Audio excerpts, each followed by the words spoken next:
get your well-organized box here. All right, you guys ready? I'm going to start this. You guys ready? You guys are already ahead of me, which is good. We are. But to make a patch cable, we're going to make straight-through cables. Almost always you want straight-through cables. Do you remember why you would want a crossover cable?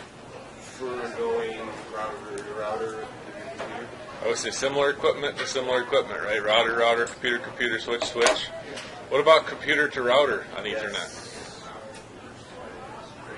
Router and a computer, they're both computers. So think of it like that. Then you need a crossover cable as well. New stuff will automatically cross it over for you. That's why you almost always need straight through cables. So you need a little chunk of cable. You need some RJ45s. When we get to the RJ45 part, the biggest part is understanding like where pin number 1 is on the RJ45. Because you put it on backwards, you'll make your cable wrong. So when you get done, the wire order should be correct, and the sheath has to go all the way up inside the RJ45 so it gets crimped. It's bad if you do this, like there's wires hanging out the bottom of it. Then all the strain is on the crimp instead of on the sheath. You want the strain on the sheath of the cable. And then, either Google or find a map somehow of the wiring order, and you can do either 568A or 568B. I don't care as long as they're both A or B. Don't mix the standards up unless you want to make a crossover cable. So I don't really use these strippers anymore because they cut too deep. You guys have learned that, right? They can be adjusted. I just need to get around to getting a tool. Now, if you want to start with a little cable stripper, that's fine. Some people like to do that. And then I always like to use this little filament to pull it down. Like Josh said, this is a little tricky to do, isn't it? Yeah. I mean, like I can't get a hold of it right now. So you want to know the trick? If you have some scissors, just kind of nick the cable a little bit, get it started. Then it'll go down real easy for you. But it's really hard because it'll slip out of your hands and whatnot. So that's the best way to do it. And then then you're 100% sure that cable has not been cut, right? Well, the strippers sometimes they get cut a little bit. So then take a second to trim this cable up so it's not all uneven. This will come in handy later on when you put it in your RJ45. You want a nice even cut all the way around it so that the cable is trimmed up nice and even. Some of it's for aesthetics, it just looks nice, and some of it actually makes a difference so that you can get the whole sheath crimped. And then that little friendly little filament that we had, it needs to go too, right? Yeah. Like don't leave it hanging out. That's purely for looks. Now, do we have a bunch of people sitting around making Cat5e cables by hand? No. Like you'll see, they're kind of hard to make, aren't they? And so do people ever make Cat5e cables like this? Like ever in the world? So when would you make one? When you're doing a home installation or something? So like, it just depends on what you're doing in the home. Now normally you have the structured cabling inside the walls, you're using punch down blocks, and when you have a punch down block and the jack, then you just buy a patch cable, right? For like $1 a piece or 50 cents a piece. So when would you need to make a patch cable like this? Well, when a guy was doing the Comcast installation, I asked him for like 50 feet of it, and he just made it real quick. Right, so if you want like a custom 50-foot patch cable, which is, by the way, a 50-foot patch cable is kind of a no-no, isn't it? You remember structured cabling, what we said about how long your patch cable should be? It shouldn't be any more than about 15 feet long as a maximum. It wasn't a patch cable. Yeah, you just ran a device to a device. Yeah. That's a really long cable, though, isn't it? Well, it was going through. Right. Like through the hallway and down the carpet. That's bad, isn't it? Yeah. I'm surprised your mom let you get away with that. Well, she doesn't know. She doesn't know. So once you get this, it's kind of important on this one. Like when you did the punch down block, it didn't really matter that the wires were kind of wavy. Here it kind of matters. Like you want the wires to pull them so they're nice and straight. You like get them between your fingernails and stretch them. Those little kinks in the wire will cause trouble when you go to put it inside this little skinny RJ45. So from this point, I like to stretch the cables out between my fingernails and get them real straight. So just take a second and do this, and your life will be happier at the other side. Now we have like way too much wire, right? But I like to have a lot of wire. I have big hands, and I like to have a lot of wire to work with so that I can put it in the right order. Then this is kind of important that you would pay attention to this, because I could save you a lot of heartache if you'd listen right now. So what happens, you want to get them in the right order. So I always do 568B, you guys probably know that by now. So you need to get the green, or the orange-white wire first.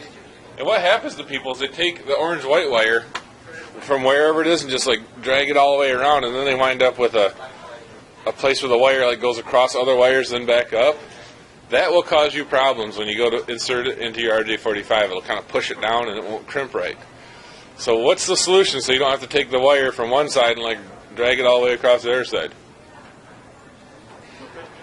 You just kind of twist the cable around until you just start with the orange-white coming out of the bottom of the cable. Does that make sense to you? You want the orange-white wire right on the edge when you start. And then what you can actually do, once you get the wires in the right order without having to cross a bunch of wires, just grab them and force them over there from inside the cable. Your life will be a lot happier if you do that instead of just kind of randomly putting them in order. So I got to get my cable over correctly so I can see what I'm doing here. So there's my orange-white wire starting. You see how it's starting in the left side of the cable? Yeah. Like it's right there from the beginning. So then just look at your order. So orange-white, orange. My orange-white, orange. See how they're right next to each other and they're not crossing all over the place? That's going to make life easier for you. Now it's going to be hard to see because I have to hold on to them with my hands so they don't move on me. So orange-white, orange, and I have my green-white is next. If you have a color deficiency issue like me, you might have trouble with this a little bit. Like I have a little bit of trouble. Josh, didn't you say you did too? Brown, greens, or something like that? No, I do. It was one of you guys. Purples, blues. Yeah.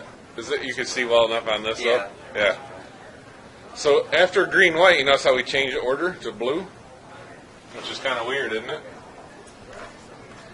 So 1, 2, 3, 4 is blue. 4 white is blue, white. And then we have, after blue, white, we go back to green.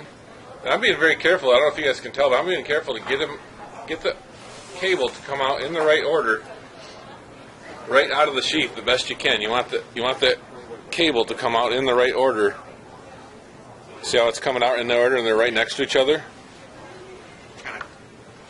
It's a little tricky. I mean, it takes a little bit of practice and some skill to do this. After my green wire is my brown white, and then my brown. So what yours should look like, I'm going to show the camera here too, what it should look like is that. See how they're very straight and like right next to each other? So they don't have any gaps in them, and they're right next to each other. So same way there. And then pinch them. Tug them. Like I always put a little tension on it and tug it. Because it's metal, it'll kind of bend and go where you want it. The next part is a little bit of a feel thing. Like once you've made some cables, it gets easy. But having never made a cable, this is where like most of my students mess up. They don't realize the size of the RJ45 they're dealing with and how much wire they need to cut off. So just so you can eyeball it a little bit, I need that RJ45 to go in about that far. Can you see that? So do you see how much wire I need to cut off? Yeah. Like I only want about a ½ inch of wire left. So I'm going to cut most of this wire off right now. You want to get really sharp, those little electrical scissors, those really sharp little electrical scissors is what you want for this. Like I said, you want about a ½ inch of cable, and you need to cut it perpendicular, so straight across. Like don't cut it kind of crooked, you want it straight across. Once you cut it, this is where it gets a little tricky. Like if you've done a good job pulling it and tugging it, the wires won't change around on you. And then you see how it's got the little clip on the back of the RJ45?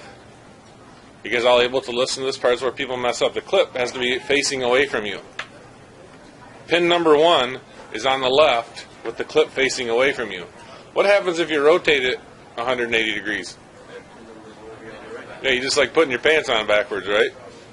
Now, what other things people do, just another little warning for you, when people make cables, sometimes they keep the RJ45 in the correct position, but what they do with their hands, they rotate their hands around, and I don't know why they do that, right? Like orange-white is my left, that's pin number 1. Pin number 1 on my RJ45 is on my left, with the tail to the left. Then all you got to do, once you have that, is just insert the RJ45, or insert the cable up into the RJ45. just like that. Now before you crimp it, you want to just double check to make sure the cable got all the way to the top. So you should look in there and there should be color going all the way to the top of the RJ45. So it should go all the way to the top. If it doesn't go all the way to the top, don't crimp it because you're not going to catch the pins on the other side. So it should look, before you crimp it, you should have color going all the way to the tip of the RJ45. Now there's a little trick to this. Look at this so I can show you the trick to these. All these crimpers are a little different. As soon as you squeeze it far enough, it'll just open up. And you gotta give it a little squeeze. You don't have to like Mighty Man it, but a little squeeze. What you have to realize, look at it and look for the teeth of the RJ45, or the teeth on the crimper. Do you see the teeth on there? Don't flip it around backwards because it'll break these tools, and then that's bad. So what you got to do is make sure the teeth on the RJ45 match up to the teeth on the crimper. And so you just put it in the end of the crimper. Oftentimes it'll stick past the end of it just a little tiny bit on this particular crimper that I have. And then the teeth should kind of hit those little crimps on the end, and you should just make a crimp just like that. And then it will also crimp the cable at the base here. So if you don't have the cable up far enough in the RJ45, then it won't crimp the cable and it's no good.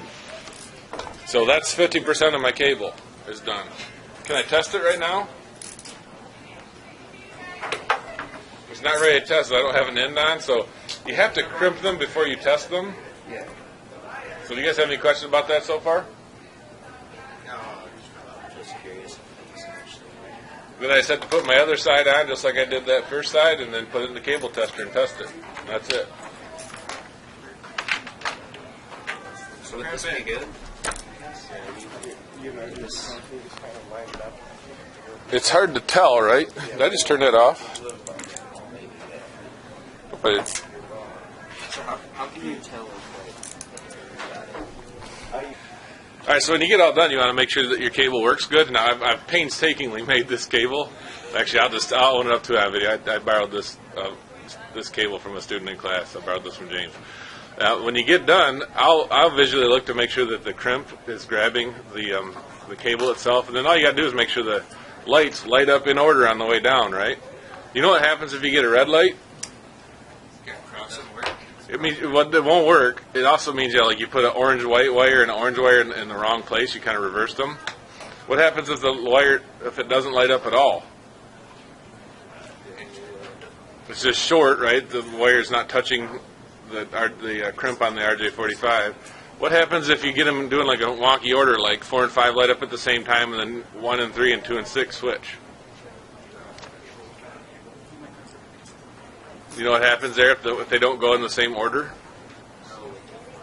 You made a crossover cable, yeah. So it'll do that on purpose. Like if you try to make a crossover cable, this cable tester will just show you pairs 1 and 3 and 2 and 6 switching, because that's what a crossover cable is. So good job.